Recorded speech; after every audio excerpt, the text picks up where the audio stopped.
Let me hear it. Sorry. Yeah, let's go for it. Whoever wants to go first.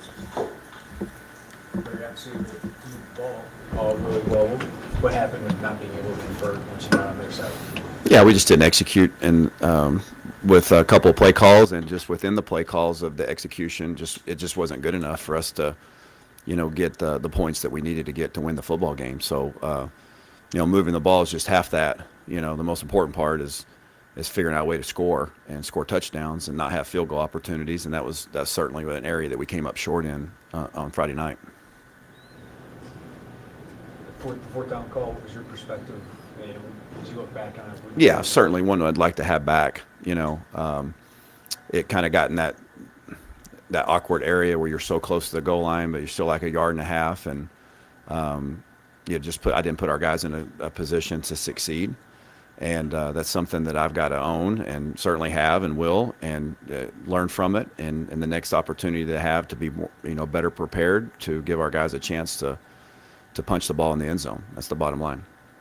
Kind of a big picture question. With the offense that we're seeing here in the first two games, is this the same scheme that you ran at UTSA, or is there input, from the head coach and considerations with the type of skill sets that you have?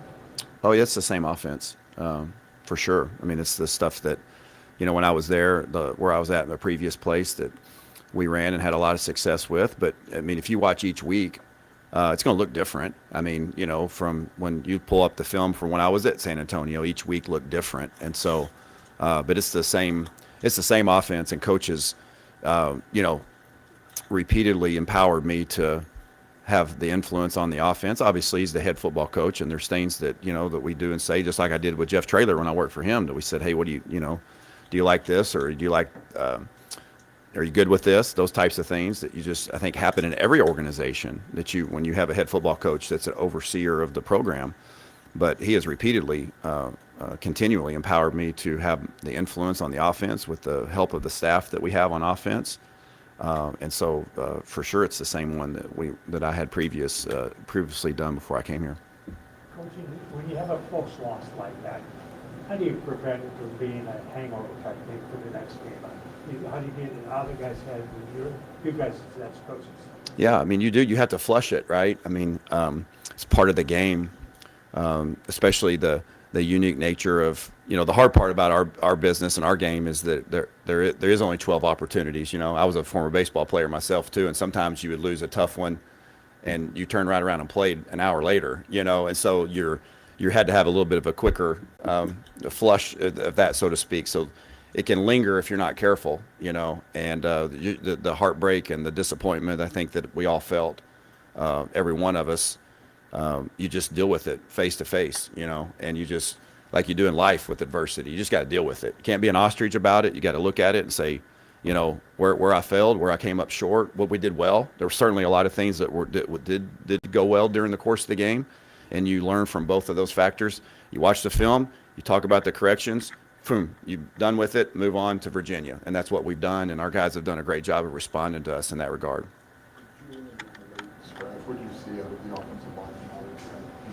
Well, it was late, and I thought they handled it really well in the big scheme of things. I mean, just for it to happen as late as it did during the course of the week, and for limited amount of practice to adjust, I thought it was really impressive that our guys were able to get up there and we ran the ball as effectively as we did at times. And we had a couple little protection challenges, but we really protected the quarterback overall pretty well from top to bottom, and just a couple of schematic things that maybe got us a little bit. But I thought those guys did a pretty admirable job of stepping in on kind of short notice. Coach, have you got a chance to watch the Richmond-Virginia game yet? What do you see about the Virginia defense? Yeah, well, I think, obviously their defensive coordinator has come from Air Force and had a really strong tradition of having some excellent defenses. And so we got a chance to watch that game, not only kind of as it was transpiring, but obviously through the video part of it as well. And so I think you see a very systematic approach to defense that very multiple in a lot of ways. Very, I think, very calculated about being multiple. from a defensive perspective. A lot of respect for what they're doing. They'll be going in game 2 in their new system, and so obviously that's a big, usually an area that you really see a lot of improvement and communication, those types of things. I thought they played really good defense the first game, and you can see that they've got some talent. Gary, I know that Chase is the most productive offensive player so far, but have you thought about what you can do to try to better help him get to the finish line of games when he's got 36 carries and your next highest carry? Is that not the balance that you want in your running back room? Yeah, I think that's something that we're certainly that we need to address and talk through and develop a plan there, because especially as he is and as tough as he is in the Big Ten, and you're not going to be able to get away with doing that on the long haul, just from a health standpoint. Nothing catastrophic, but just over the course of time, it's going to be hard to not, that be a challenge for him. I know he feels like he's up to it, and he is to a large degree, but we've got to help spread that out a little bit and get other guys involved in that. It certainly wasn't calculated the way that unveiled the other night, but the game was kind of so tight and he had been running so well. I think that's kind of where we all felt like we needed to go, and something we'll look back at once you get detached from the game and say, okay, we've got to figure out how to take a little bit off of him here and there as we continue to feature his skill. Do you think you can pinpoint to the drops for some of those series when you went back on film? Our guys have done a nice job catching the ball, and we had I think ball placement was I think it was a collective effort. If you just watch the film, you watch the game, you're like, man, like we got to make the play. Like as a coach, you want to give them some strong correction there, like to some real clear advice. But at the end of the day, you got to have a little bit better of a throw, and we got to finish the catch on some of those. And that's really what it came down to.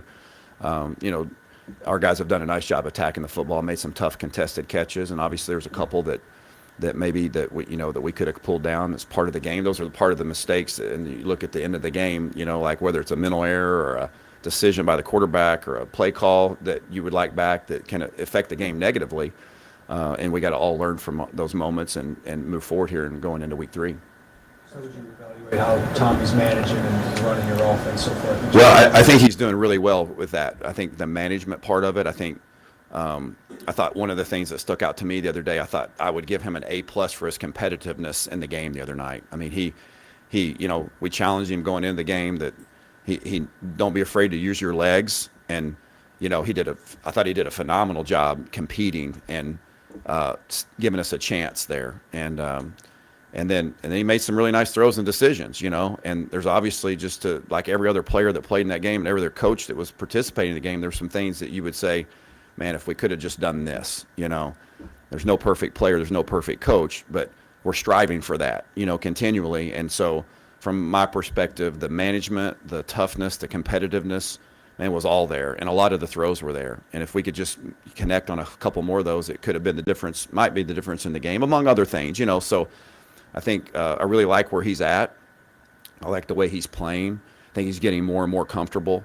And we're going to continue to empower him to have an impact on the game as we get going here. Gary, how would you describe Coach B described as on a Saturday or Sunday after a loss, and those meetings of how those can be productive in a way to flush it, but also, Well, I know, yeah. So I think Coach has done a great job with that. He's been a head coach for a long time. I can't remember if it's 13 or 14 years as a head coach. He's seen a lot. Seen a lot of heartbreak, a lot of disappointment, a lot of excitement, jubilation. I mean, that's the nature of this business, and so he's got a great feel on, how to handle those situations, how to, coach his team through that, how to coach his coaches through that. And so one of the things we talked about in particular offensively was to deal with these types of situations, and I challenged our guys to look in the mirror, not out the window. And that's everybody across the board, it's like, so when we watch this film and we evaluate this game, let's start with looking in the mirror and say, how could I have made a difference in this game? What could I have done differently to make it? Certainly don't want to look out the window to say, well, if he would have done this, or if that guy would have done that, or if this player would have done that. You start by looking in the mirror. And I think we got a team full of guys that took that approach. I know we have a staff and a coaching staff and a player unit that have just all approached it that way. And I think when you do that, that's when you really grow. And so I've been really appreciative and respectful, or have respected the way our players have gone about doing it, and our staff. In game planning this week, Coach, what would you say are some keys for your offense? Well, taking care of the ball, I mean, that's an obvious, clear and obvious one. We got to take care of the ball, and we got to have touchdowns and not field goals in the red zone area. If we can do those two things as we continue to develop, in our system and kind of get a little clear picture of who we are and what we're going to be. There's some moments and some glimpses of us being a really good team on offense, and but we got to do that. We got to stop doing the things that negatively affect us from executing. Our ultimate goal is to get a touchdown. What was your view of the high tower catch? I didn't have much of a view, as a play caller, I kind of try to move on a little bit, and kind of think through the worst case scenario of where's the ball going to be if this doesn't get overturned. And, I stay in my lane in that regard. I know Brian competed for the ball in a really strong manner, made a great play on the ball, and gave his very best to pull that thing down. And I appreciated his efforts on that. And unfortunately, we came up a little short there. Can you walk through what was maybe the shortcomings on that fumble, that backwards pass fumble? Was it collective or was it come out? Yeah, it was a perfect. Started with me, it was like I didn't like the play call in that particular situation. I don't mind the play call in general. It's something I believe in, or wouldn't have called it. But just the details of the execution, just the look we did it against. Obviously we never designed any of those to go backwards, but it was right on plane, and it was probably an accurate call. I mean, it's just something when we put it in jet, we can't leave that in the officials. That's the bottom line. We cannot leave that into the officials' interpretation of, is it a lateral or to the naked eye either. You don't want to leave that, is that a lateral or is that a forward pass? And certainly we work hard on practice, and that something that we got to get addressed and not ever let that unveil itself again for us, because it was obviously a very negative play for us in that field zone and in that situation. It could have been the difference in the game. So that starts with me and ends with me in that regard, and we're going to get that cleaned up. Something we'll continue to use, but we got to clean up the details within that. After the high tower review, you ran the running back toss pass. What was that discussion like? Because it seemed like you had a lot of time to figure out what you wanted to do, and you seemed like that was the perfect time to maybe catch Indiana off guard on that. Well, and other than not catching it, you executed it pretty well. Well, if I remember correctly, though, there was a play in between that, right? So we ran a play. We were 2nd and 10. We ran a toss and gained 8 and got it to 3rd and 2.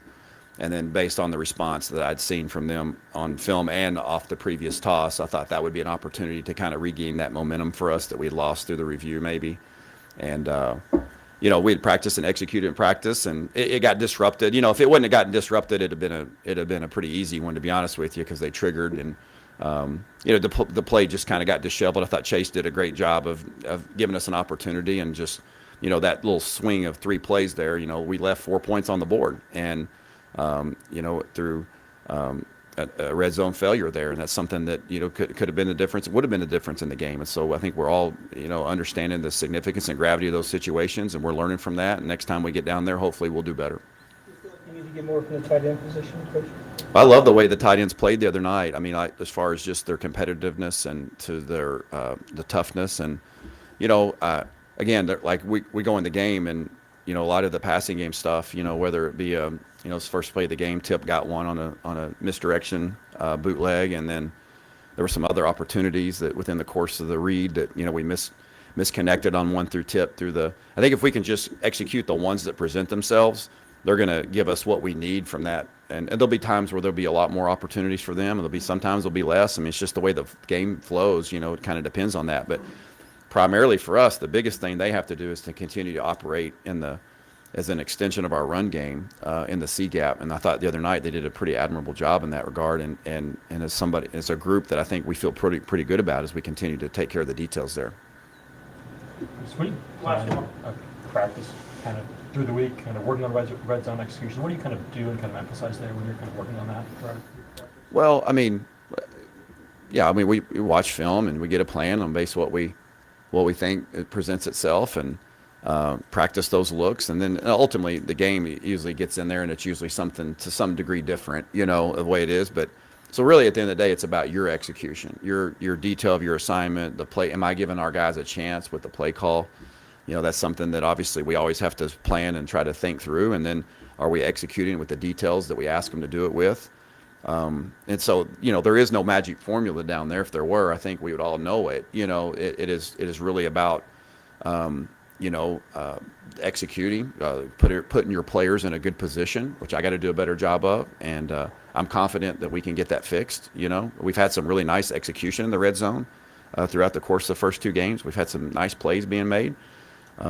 We just got to clean up those ones that we're leaving on the table, and certainly can't turn the ball over in that field zone, whether it's by turnover or on downs, without scoring points. Thanks, guys. Thanks, guys. Appreciate it.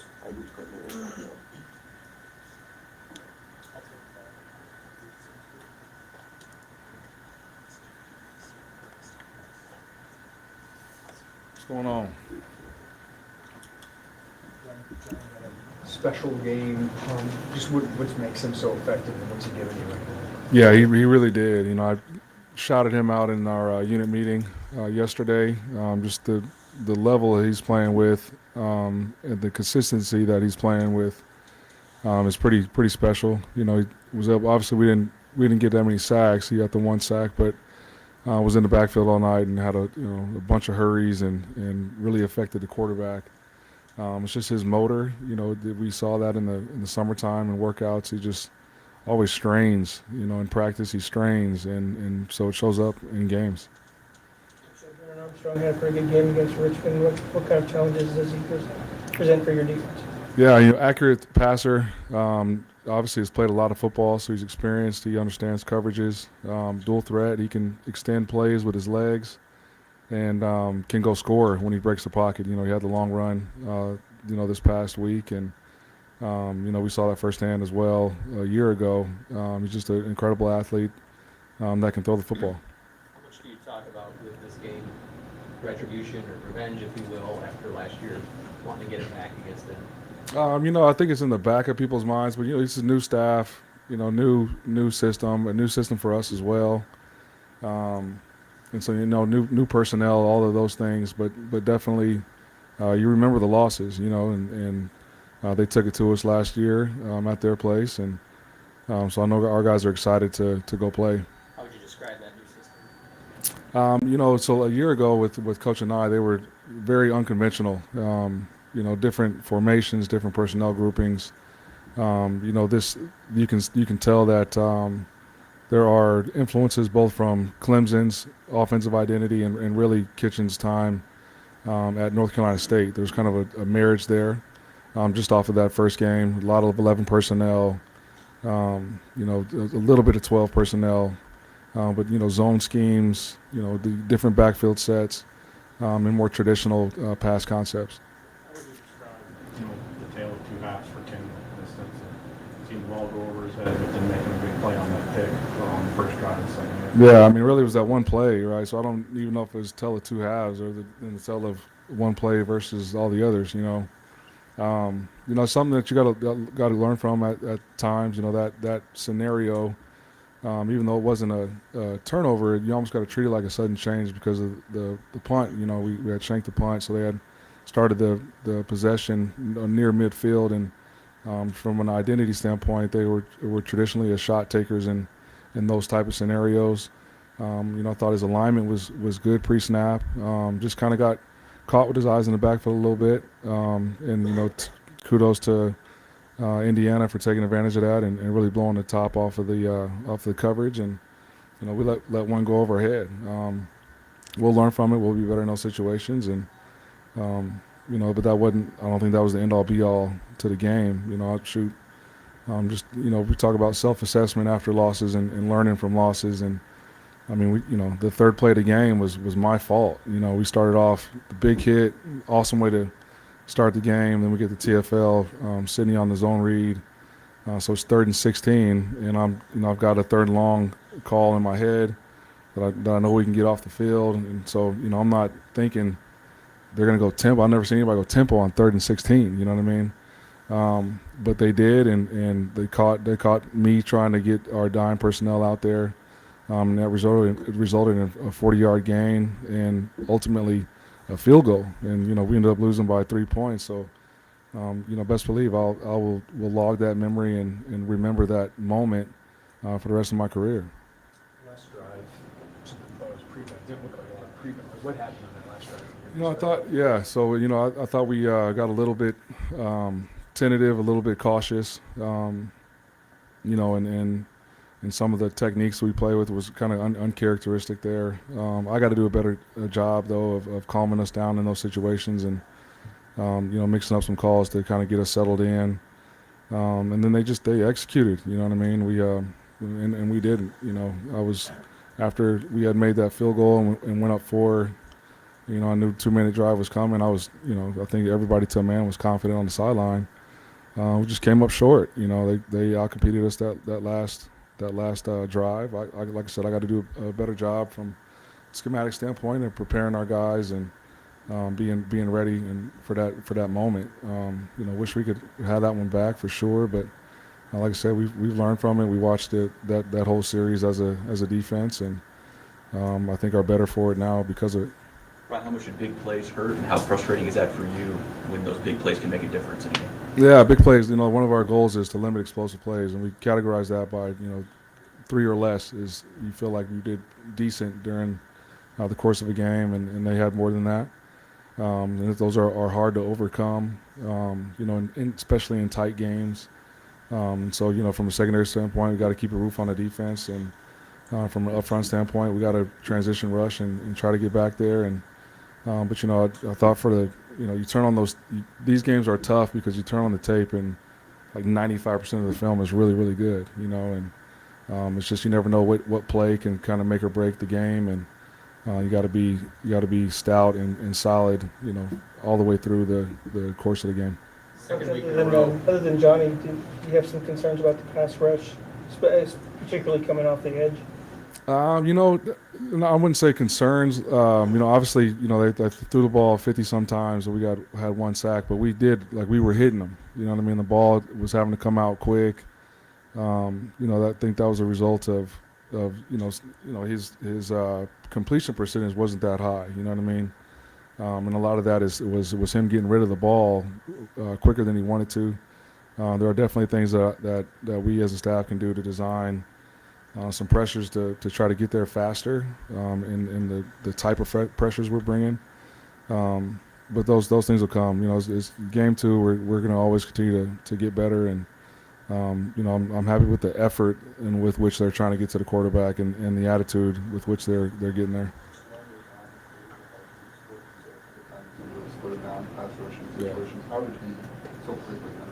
He's a natural pass rusher. He physically, as a freshman, is ready to go, and he just from what he shows in practice, you know, during one-on-one pass rush situations, he's one of our better guys. And so as a result, you know, we got to get him on the field to try to accentuate his strengths and sort of handle what he can handle right now, being a young guy in the system. And you know, we feel like third downs is a great way to get him acclimated. Thoughts on the run fit, 1.2 yards per carry, assuming you take that 10 more times. Yeah, absolutely. You know, that was one of the points of emphasis coming off of the Wyoming week. It was just everybody doing their job, staying in their gap and tackling well. And I felt like we did that. You know, their running backs were patient as well, and so sometimes that can be hard to be patient and staying in your gap. And our guys did that, and as a result, we were pretty stout in the run game. Second week in a row where a key interception draws a flag.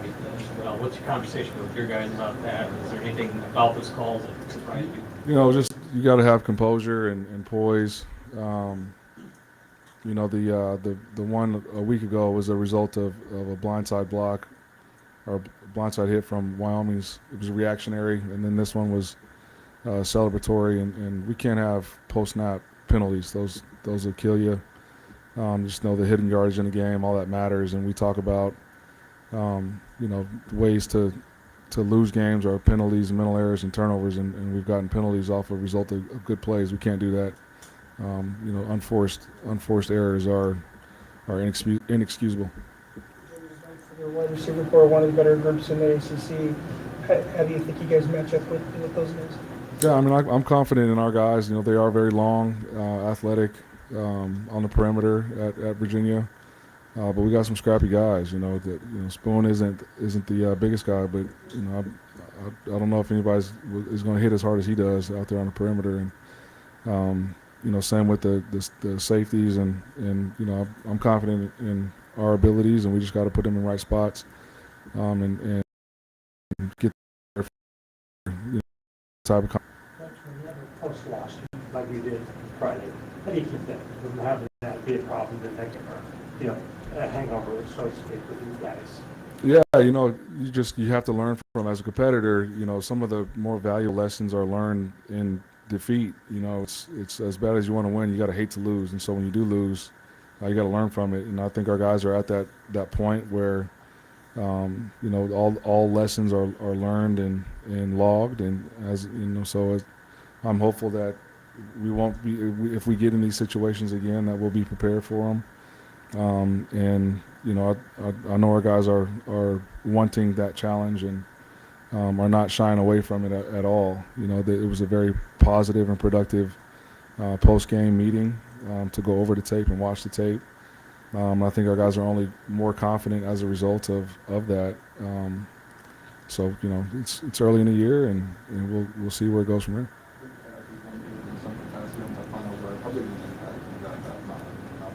I mean, obviously he's in our top 2 corners for a reason. You know what I mean?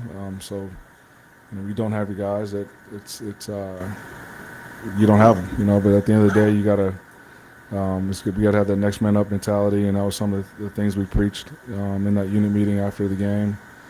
And so guys just got to be prepared and learn from corrections that you've made throughout the course of the game, maybe when you're not in there, so that you don't make the same mistakes that the starter was making that got corrected in game. You know what I mean? So those are all, again, lessons that we can learn. Anything else for Victor? All right. Cool. Appreciate you.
Get heading up now.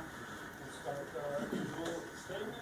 We'll go through the question. What's up?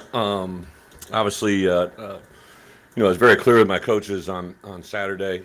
We got back really late, early Saturday morning, late Friday night, however you want to look at it. That I'm extremely disappointed for our roster, for our staff. I'm not disappointed in our roster or our staff, and there's a big difference, right? And I think it's easy in moments like that to get caught up in the negativity, and there's a lot of things that we can correct. One of the things that I really issued a challenge to our players, right, that when we kind of made our team goals for the fall, and when they kind of talked about what they want to do and what they want to become, one of the things that they were glowingly talking about during that process is, Coach, you've taught us to do certain things. That's just kind of who we are and what we do. We don't necessarily need that to be a goal, right? And since day one, I've talked about before we can start winning games, we got to stop losing them. And I pointed out to our guys, to our staff, that penalties, we were an 8-3 disadvantage. Mental errors, obviously, I don't know how many they committed, but I know how many we did. And in the biggest one for me, turnover margin, we were -2. So those things are part of the process that I want them to understand, and for our coaches to understand how we call a game, how we recruit, how we build, how we practice is based on winning those 3 areas or doing our best to do it. And if we strike out in all 3, it's going to be very hard for us to have success. So I think as a staple for us as we move forward, you can always kind of look at those margins and have a great indicator of where the game's going to go. I didn't lose sight of it was the second game of our second season. Obviously, I wanted to win it as bad as anybody. I think our guys have really challenged themselves, something I've been talking about since last spring to where we are today, to not only practice, but practice with the expectation to win. And I don't think there's anybody that can say that our guys didn't go over there with the expectation to win, the way they battled through and persevered through a tough couple moments that worked against us, right? Sometimes things go your way, sometimes they don't. But, you know, we had a situation last week where Julian Pearl basically got hurt in the middle of a practice on a Thursday, which is our lightest practice day.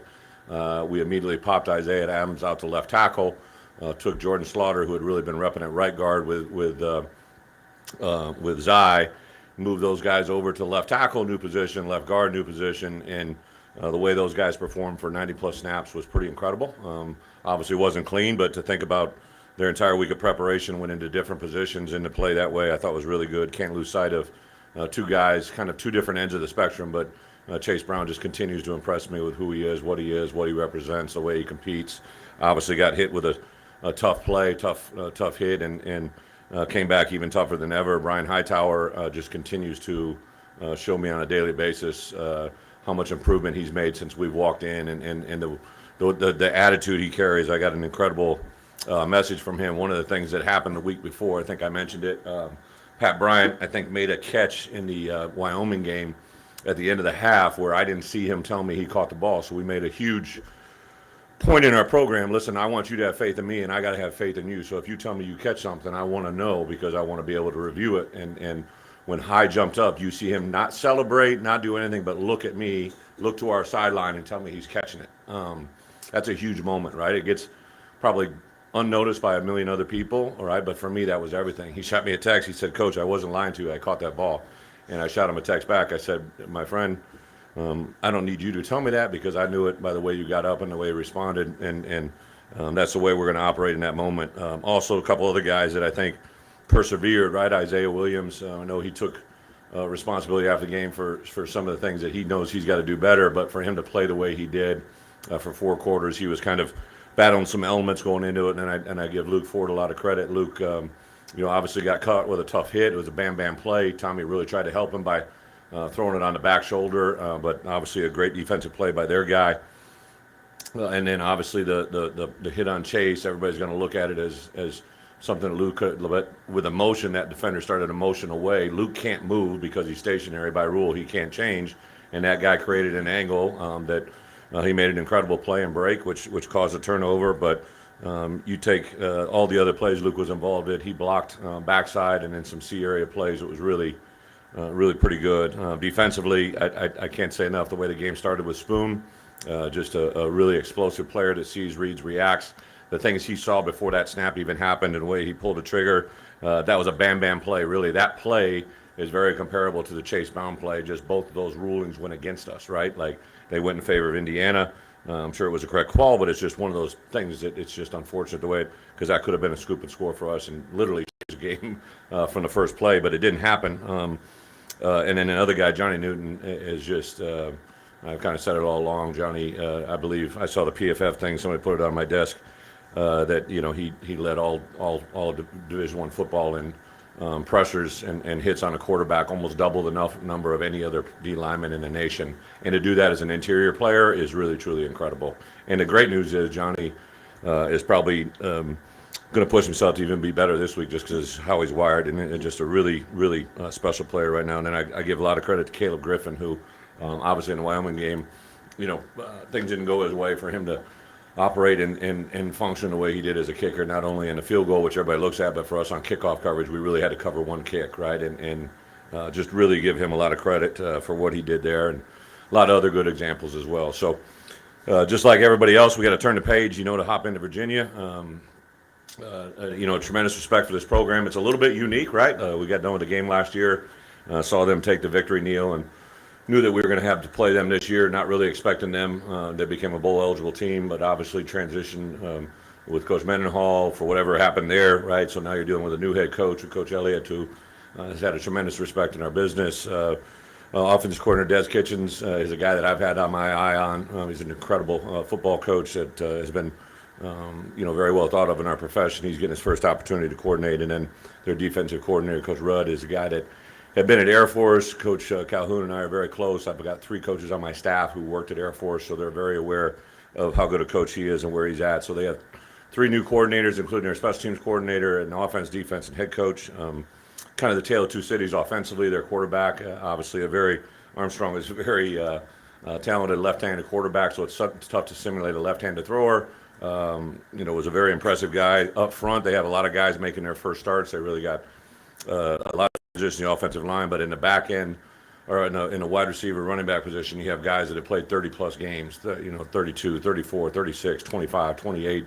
It's just a lot of experience at the running back, wide receiver positions, and tight end. Defensively, they're completely different kind of where they were a year ago. Coach Mendenhall and his background, what they ran, there is some carryover, but you can see the things they're doing are different from what they did a year ago. So we know that we're going to get great improvement from their units from game one to game two. A tremendous challenge to come in here, but excited for our guys. I think they're going to have a good week of preparation. A challenge to come back as late as we did, to play as many snaps as we did. Hydration, fatigue, all that stuff factors into it, but we'll get them back this week, and I'd be very surprised if those that want to come to the game on Saturday, I think, are going to see a very motivated football team to be successful and hopefully have good results for Saturday. So with that, I'll open up for questions. Bret, what have you learned in your years about how to coach a team through a tough, close loss like you just had, and how to flush that? So Yeah, I think two things. So first, it always helps when you know your team. So a year ago, maybe coming out of the UTSA, right, I didn't quite know how to handle our guys, the buttons to push. We got back literally at 3:30 Saturday morning. I crashed on my couch because I knew I wouldn't be able to sleep. So I got to watching that film, and I would say before noon, I'd already heard from a lot of our majority leaders about what they want to do, how they want to go about it. It's kind of nice when you as a head coach know that before you have to say or do anything, your team leader's already taken that perspective. So I think that's one factor. And the second thing is you have to really understand that these guys, hear the same things, do the same things that you guys do. After a loss, you naturally take an element of negativity, right? And it's very common in today's world to sound off on that. One of the things you have to do is realize there's a lot of really good things that happen. I'm excited as a head coach because, my perspective and my desires have always been to build this thing the right way and let us have a sustained success. And I can tell right now, just the early reactions, right? Like the expectation was to win that game, just like I want it to be. And that's changed culturally around our program, which is great. That's a step in the right direction. So all those things are positives if you do them the right way. Are 2 games enough where you can look at the film and determine if you need to tweak anything personnel-wise? I think we meet every Sunday on personnel. So, if there's other personnel options out there, I'd love to hear them. But I love the personnel we got. Like I think one of the things Barry, Lunny, and Ryan and Sean literally do is I really challenge those guys. We met this morning as coordinators as well as yesterday, and really said, hey, let's get our best personnel on every snap to win, right? And Dark Angelo is playing great rest for us at linebacker. He starts on 4 core phases. Kendall Smith is playing good football for us. He starts on 3. We've narrowed him down to 2. We got guys that I call 4 core guys: Fadonzo, Ryan Mead, and really a couple of other guys that play through. Dylan Rosiak, another guy that plays every 4 core phase to the highest level, and hopefully that's going to give us a chance. So I think we maximize our personnel. Once you get into a season, you got a roster of 74 guys you travel with, but it's really about 60 players that kind of determine your success. 30 on both sides of the ball with a handful of special teams guys. So I love our roster. It's where it's at. But we're always going to try to maximize our personnel. It's a fair question. Sure. There's plays every week you have discussions with the Big Ten referees about. But when a big play like that happens, what is the feedback, or how do you go about that? So ironically, after the Wyoming game, I sent in 8 clips. After this game, I sent in 8 clips. I got the results back both last week and this week. Part of our agreement with the Big Ten is we all just want to try to get better, right? So I don't really make public what they say or what we do. I would say that there isn't anything that we did during the course of the game that causes me to rethink what we do going forward. I thought our guys handled the moment. There are some moments that went against us, some bang plays. Conceptually, design-wise, obviously, you probably realize that Chase Brown, if that's going forward, it's not a turnover, it's an incomplete pass. So that's obviously something that we have to make sure we get it on every play. That's the way it was designed. It's just the way it was executed. And on the flip side of it, we have to react the same way. Like when Spoon made that hit, that literally, the quarterback threw the ball from a yard line where the guy caught it. So both of them had the same distinctions, except for actually the same guy called it both times, right? And both times it just favored Indiana, and that's the way it is. And I know Brian went up and competed for that ball not only once, twice, some would argue 3 times, and I think he had positive results. But that's things that we got to continue to grow from, and it's part of our coaches and our players, right? Like here at Illinois, we haven't done a lot of great things, right? In the last 15, 20 years, there's been moments of flash and positivity, but it's kind of us against everyone, right? When you're in a position that we are at right now, we have to not only beat our opponent, we have to beat everybody else that we face, right? So I'm not saying we have to beat the refs or beat an opponent coach staff, but we have to perform at a level that's above the expectation for us to get the respect that we want to get. So we don't only have a chip on our left shoulder, we probably got one on our right shoulder. You mentioned Kendall Smith, and I'm sure he'd love to have the one that goes over his head in the first half back, but then first drive of the second half he makes that pick. Is that something that a 6th-year senior can only do, where he's not going to make that same mistake twice and he can go make a play on that? Matt, that's probably a great perspective in our room. Like Kendall has not played a lot of football here, right?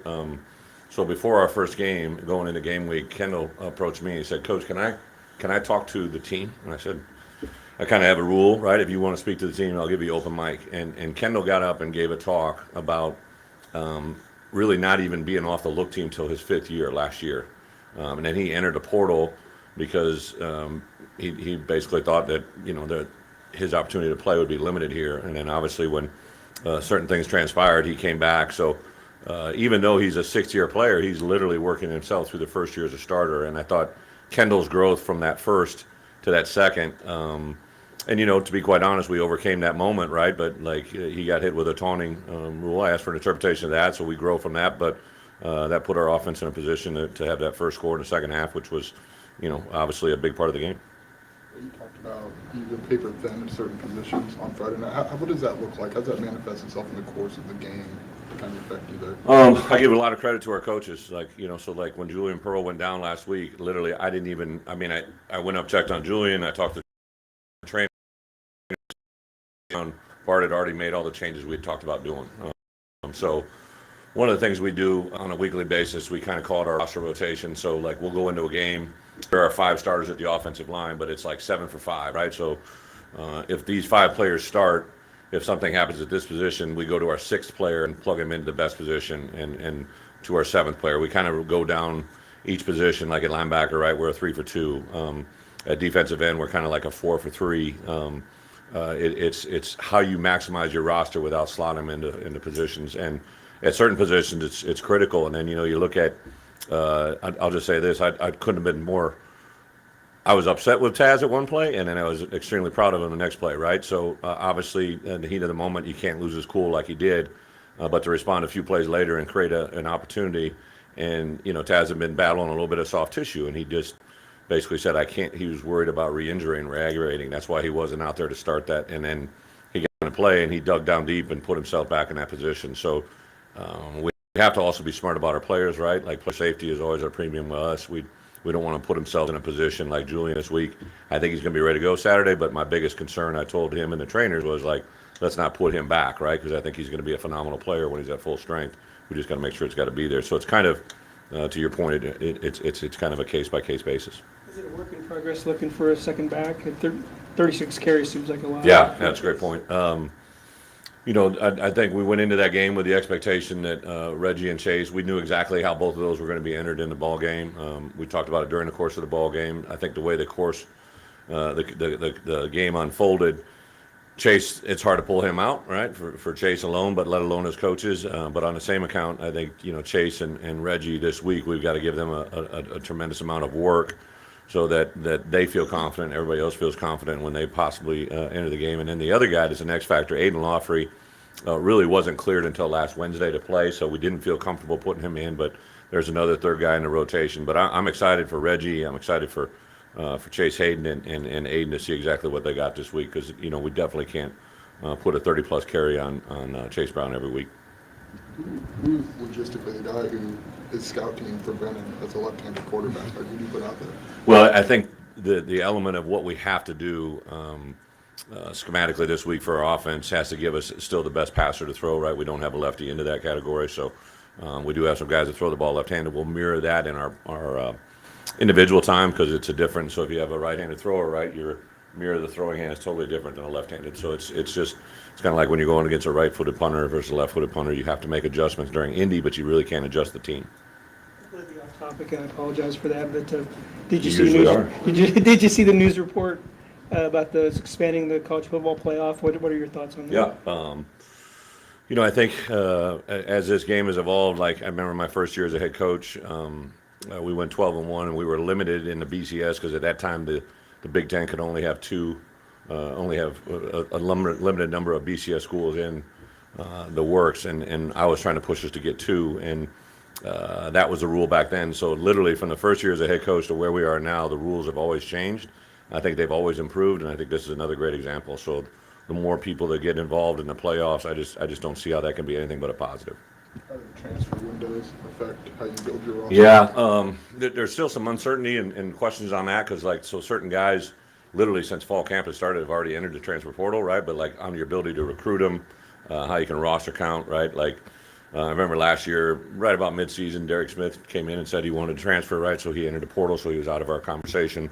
So there's still some works in progress. I think the NCAA has given some clarity, but to me, I think just to clean up that world a little bit, but there's a couple of key areas for us, right? So we are basically a semester-oriented university, right? So teams that are on tri-semesters, they're at a distinct advantage during the winter because if they're in school, they can have visitors or X number of days beforehand. So you can't have an advantage based on your school system. I just don't see that's inherently fair in the NCAA world. So there's still just some guidelines I think we're going to still deal with and work with, but I think it's a positive step for sure.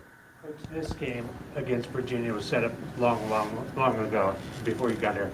Down the road, when you can start deciding, hey, let's play this team, what's your thought on that? With 3 games, probably, what do you think of going forward? Yeah, I think about first, it's kind of referencing the same question that Doug gave me about the college football playoffs. Future scheduling in college football has changed so much since I became a head coach. Back then, I remember distinctly Coach Alvarez and I in a conversation about playing TCU in a non-conference game. We had a home for home with them as Arkansas, but we were talking about playing them at Wisconsin. And the year that we were talking about playing them, we didn't schedule the game, but guess when we played them? In the Rose Bowl, right? They were undefeated, and we were there as their opponent, and lost a heartbreaker in that one. And I just think about that all the time because when you're scheduling things so far in advance, you really never know what the other opponent's going to be. I think one of the advantages of us in expansion is the NCAA, but also the Big Ten is just constantly evolving in what they're doing. We don't even know next year's schedule from a Big Ten standpoint, just like this year it got changed, after the year. So I think right now we're on a little bit of a pause. It'd be a great question for our athletic director because as a head football coach, literally, obviously, I love input and feedback, but I've always kind of said, just give me the schedule and let us play, right? There's definite philosophies, but those might change as well. Coach Fry kind of went both ways. He played really tough teams originally and then kind of backed off a little bit. Do you kind of like that? I don't recall it that way. I remember being a freshman in 1988. We, I believe, went to Hawaii. It didn't go well, and then we came home and played Colorado, who had a few guys that played a long time in the NFL. And I remember sitting there on the sidelines as a redshirt freshman, going, "Holy cow, what a way to start!" Right? And so again, I think every team kind of evolves a little bit. Who would have guessed? Last year playing Virginia, Bronco Mendenhall had this team, put in a position to go, and then the way it unfolded, they have a bowl eligible team that they transition out of. It's an unpredictable world right now in college football. So it's very unique. I remember my first game as a head coach was against Bowling Green in Cleveland Brown Stadium. Omar Jacobs was the quarterback. It went on fire the year before, right? And we played and won that game, but a year earlier they were completely different football programs. Sometimes the difference can be just that much of one player. But you thought you'd get out of Hank Beatty, or has he exceeded what you thought? Yeah, so there, another case in point. Hank Beatty was a guy that was a game time decision to play. This past week, he had a soft tissue injury that he battled through, put himself in a position. Obviously, it was 1 for 1. But I think as we evolved to the question about personnel, like these freshmen show you things, right? Gabe Ackas played a lot more reps. I think Aiden Lawfrey will be another guy comes into it. Obviously, Sean Miller couldn't play, this past week, so that put a little bit more into Hank. I think Hank backing up Isaiah is a really ideal thing. They have very, very similar skill sets. Both of them are great catch and run guys. Both of them are very, very, in my opinion, football IQ. They both played quarterback. Hank played quarterback at Rochester, so there's some great carryover there. I think the combo of Hightower and Casey Washington is really special. Now, to get someone over there behind Pat Bryant, because he's kind of a one-of-a-kind kind of guy. He's a very unique player, guy that's playing at a high level. But I think he'd be the one who would tell you he wishes he had 2 plays back on Saturday, right? So I couldn't be more excited about the growth of that wide receiver room. Yeah, unfortunately, he won't be with us the rest of this year. He'll have surgery that will be a season-ending deal. They kind of haven't nailed down exactly how it's at, but it's obviously something to take him out for the rest of this year. You mentioned it, like you guys did some really good things outside of those core areas. So when you have a loss like that, like how much do you balance a positive in the film and things you need to correct? I think it's just human nature, to be quite honest. Like, that whole bus ride home, Saturday it was our players' day off. I met with our coaches, let them have a minute to process it, and then that afternoon we met and went over it. And I said this is one of the worst parts of our job is to have to come in after a tough loss that you care about your roster, you know how much it matters to them, but you have to correct the moments, and as coaches we have to correct some things obviously as well. So I tell you, players always bring you back, right? Like, it's old true saying, right? Like your youth and your players, the vibrance that they have and the understanding that they have to correct mistakes is really at a high level. And a year ago I just didn't know if it was okay. Yeah, they're just listening to me. They're nodding their head and they're agreeing. Now I know the passion. They actually, had a conversation amongst themselves as a group of players that I think they really went over a lot of things.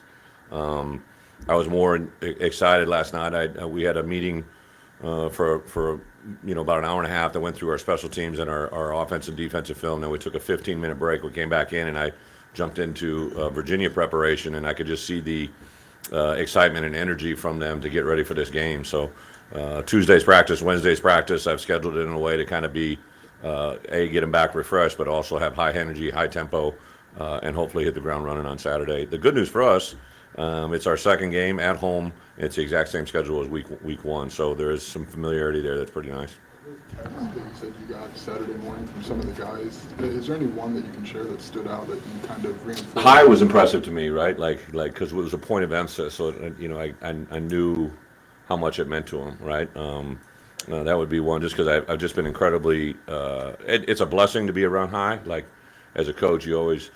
Why you coach and you know why you do things. I think the adversity that he's lived through since I've been here, even before we got here, the transition from Miami to here, some people in his life have been through some things he had to live through with us. I remember the first time I came in, and he came and met with me, he asked me to change the number 7 and why he wanted to do that, which was just a moment he and I had, so like there's just a lot of really cool moments in seeing him play the way he was. And I mean, when that ball went up, like I'm like, okay, I like this matchup, right? And unfortunately, I didn't like the end result, but I would call that play 100 times over. I'd have Barry call that play 100 times over again. Update on Taz and Jamar. Are they expected to be you guys this week or next week? Taz and who? Jamal Woods. Oh yeah, Taz. He's 100%. He felt really good yesterday. But again, he's a guy that didn't practice all week. Powers that be, because it was a Wednesday, which was like our Thursday, he actually has a class conflict, so he wasn't at practice on Wednesday. So I just really give a lot of credit to Taz. Again, that moment, this is the first year that he's been starting, right? And he's going to learn from that moment, but all of us need to learn from that moment. And then he made that big play to strip it out. And then Jamal's kind of a work in progress. Don't know yet for this week. It's not anything catastrophic, but a little bit on a wait and see mode for him. Thank you, guys. Thank you.